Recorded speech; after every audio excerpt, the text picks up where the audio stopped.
Across the Commonwealth, there's a mercenary organization that will take any contract for the right price. To most, they're little better than a well-organized raider gang. I'm the Irresolute Cartographer, and this is the story of the Gunners. The Gunners are something of a paradox, highly organized, yet poorly documented. While much about them remains unknown, I've gathered everything I could find. I'd like to begin with their origins, but since we only have theories, I'll save that for the notes. Instead, we'll start with their appearance, the composition of their forces, and their known operations throughout the Commonwealth and beyond. Note that I will not be covering Creation Club content, as it is not canonical. The average gunner typically wears a mix of combat fatigues and armor, with higher-ranking members outfitted in heavier, more advanced gear. This suggests that armor is either earned through successful missions, or purchased individually, rather than issued as standard equipment. Some gunners also have their blood type tattooed on their foreheads, likely a practical measure to ensure fast, accurate transfusions if they're wounded and unconscious. While a few gunners are seen in power armor, they're a rare sight. While the bulk of the gunners' forces are made up of human soldiers, they're also highly proficient with sentry turrets and military-grade robotics. It's not uncommon to see their units supported by Protectrons, Mr. Gutsies, Assaultrons, or even the occasional sentry bot. They have also demonstrated access to vertibirds. Whether this is a current part of their arsenal or simply was in the past is unclear, but we do know they crashed one into the roof of the Mass Bay Medical Center in downtown Boston. With that in mind, let's move on to their territory, beginning with forward operating posts and working our way up to larger bases. The Gunners maintain a strong presence in the ruins of downtown Boston, with outposts at locations like Mass Bay Medical Center, Mass Fusion, Postal Square, the South Boston Military Checkpoint, and the Ticker Tape Lounge. Beyond the city, they've established several positions along the elevated highways across the Commonwealth. Most of these aren't on the map, but they're easy to spot thanks to their use of makeshift wind generators. The only highway outpost officially marked is the Mass Pike Interchange, home to Barnes and Winlock. These two gunners can be found in Good Neighbor's 3rd Rail, where they're seen harassing Robert McCready. I've covered McCready, the former child mayor of Little Lamplight Cavern, in a previous video, but for our purposes, it's enough to say that he came to the Commonwealth and joined the Gunners. After seeing their brutal, take-no-prisoners approach firsthand, he left to work as a solo mercenary. Once he trusts the sole survivor, he asks for help taking down Barnes and Winlock at the Mass Pike Interchange. The Gunners also control larger bases of operations, including 2 vaults, Vault 75 in Malden, and Vault 95 on the edge of the glowing sea. Outside of their headquarters, their largest strongholds are Hub City Auto-Wreckers, led by Captain Bridget, and the ruins of Quincy, where Lieutenant Clint commands the local forces.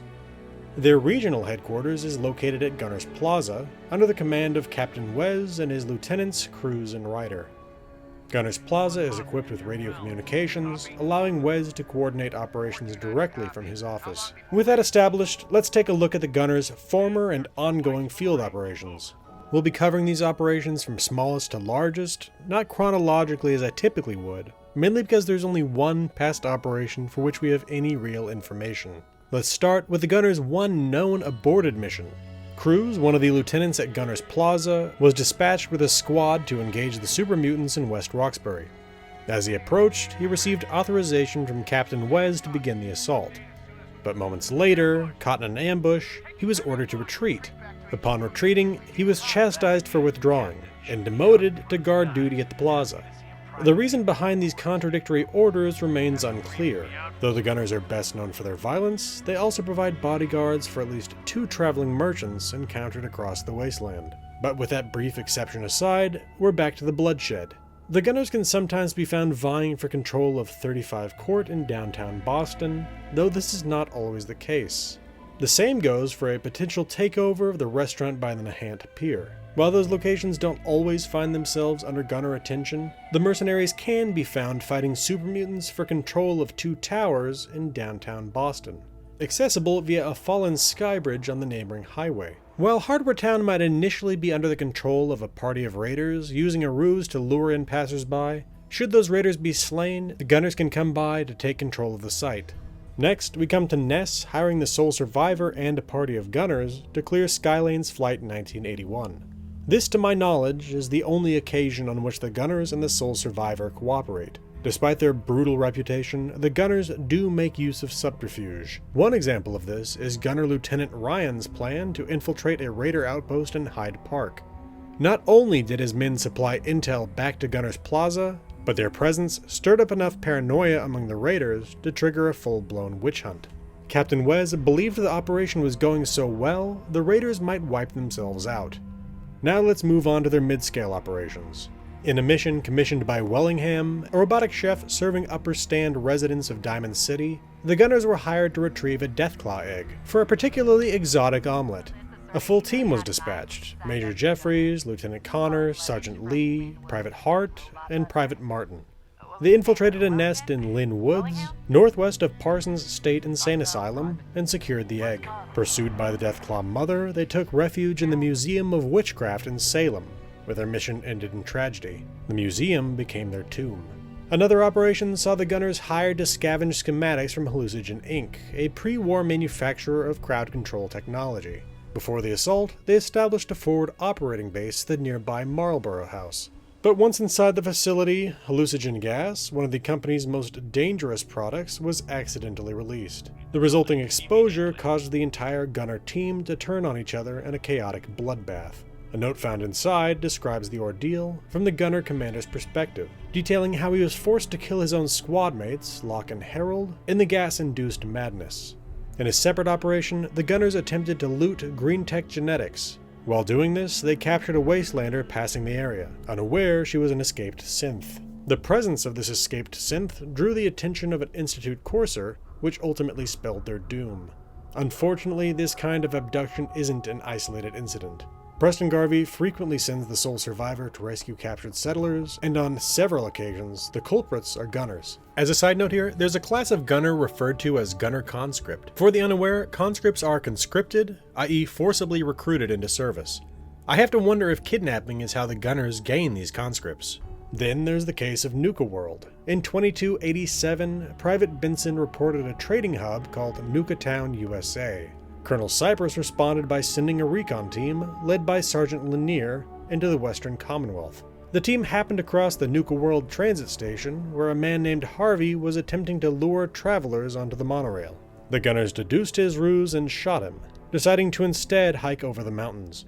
They lost radio contact, but eventually reached Nuka-World, establishing a base at Bradburton Overpass.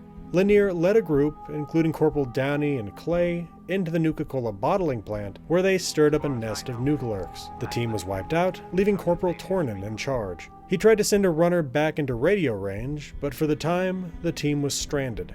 Not long after, a strange broadcast was sent out from the Nuka-World Transit Center. This attracted another gunner squad, led by Commander Kaler, and also under Cypress's command. Their dual objectives: investigate the source of the signal, and locate Sergeant Lanier's missing team. It's unclear if the broadcast was triggered by the raiders to lure in fresh victims, or if it was the work of Corporal Tornin's runner trying to signal for help.